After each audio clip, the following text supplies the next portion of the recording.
और सीधा रुख करेंगे डीपीसीसी की प्रेस कॉन्फ्रेंस का।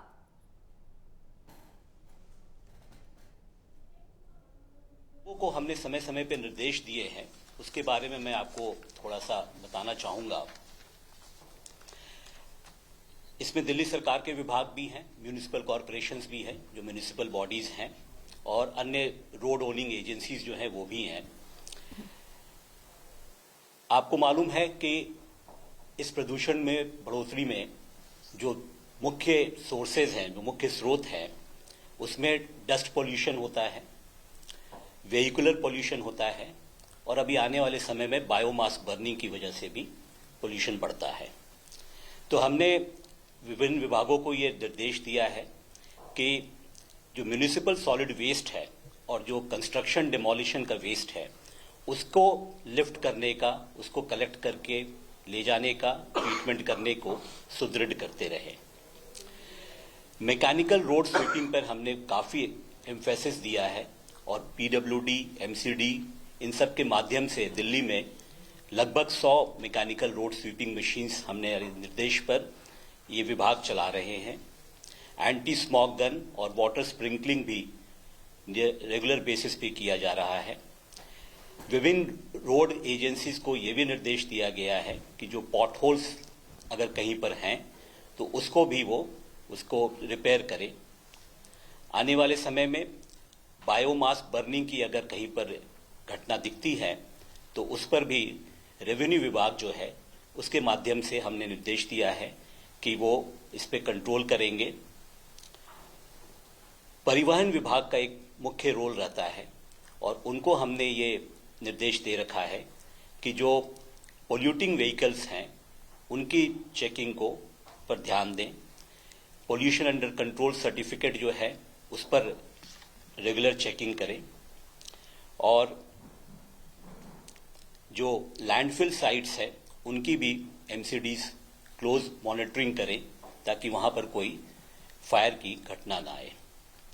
तो विभिन्न विभागों को हमने जो निर्देश दिए हैं उसको हम समय समय पे मॉनिटर भी करते रहते हैं, और उसका परिणाम आपने देखा है। हम दिल्ली के लोगों से भी कुछ गुजारिश करना चाहेंगे, कुछ निवेदन करना चाहेंगे। एक तो जैसे मैंने आपको बताया कि जैसे जैसे ठंड बढ़ता है वैसे वैसे बायोमास बर्निंग की घटनाएं बढ़ती जाती हैं। तो रेसिडेंट वेलफेयर एसोसिएशंस हुए, यहाँ तक कि प्राइवेट कंपनीज भी जो बड़े बड़े हैं जिनके कैंपस होते हैं, उनके सिक्योरिटी गार्ड्स वगैरह जो बायोमास बर्निंग करते हैं, उनसे हम अपेक्षा करते हैं कि वे अपने सिक्योरिटी गार्ड्स को इलेक्ट्रिक हीटर्स दें। एनवायरमेंट डिपार्टमेंट के माध्यम से हमने निर्देश करवाया था कि जो G+5 ग्राउंड +5 की जो बिल्डिंग्स हैं उन पे एंटी स्मॉग गन लगाए जाएं। इसको हम रेगुलर मॉनिटर कर रहे हैं। तो ऐसे बिल्डिंग्स जहां पर G+5 है उनको हम मॉनिटर कर रहे हैं, और उन पे एंटी स्मॉग गन लगाना है। 29 नवंबर उसकी आखिरी तारीख है। आवश्यकता पड़ने पे CAQM के निर्देश के अनुसार स्टैगर्ड ऑफिस टाइमिंग की भी प्रावधान है।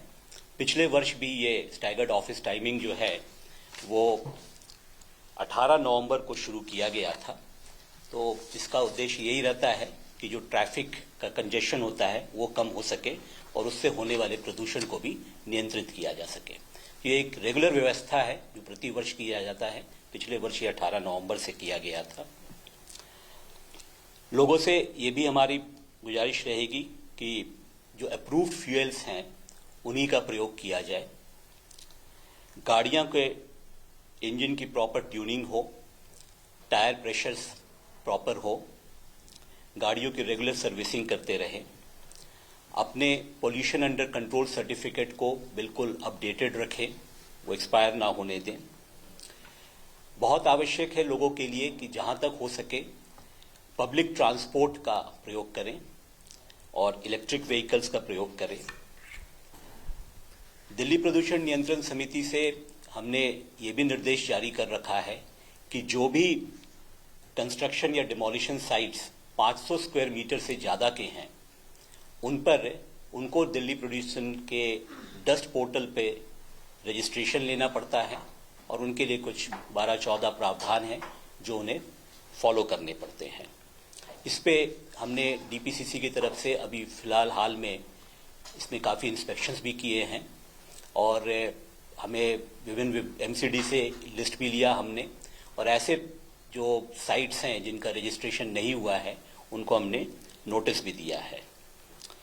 लोगों से हम ये भी गुजारिश करेंगे कि दिल्ली में 2 इस प्रकार के ऐप्स हैं, 311 और ग्रीन दिल्ली ऐप।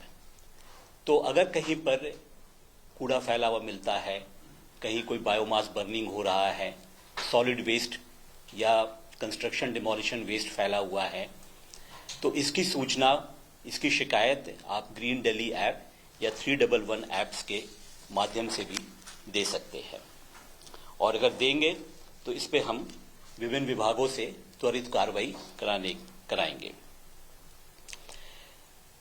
इस सबके पश्चात हमें ऐसा लगता है कि यदि विभागों के जो हमने निर्देश दिए हैं उसकी तो मॉनिटरिंग हम कर रहे हैं, यदि हमने पब्लिक से भी जो अपेक्षा कर रहे हैं यदि वो भी हमारे को मिलती है, सहयोग मिलता है, तो हम आने वाले समय में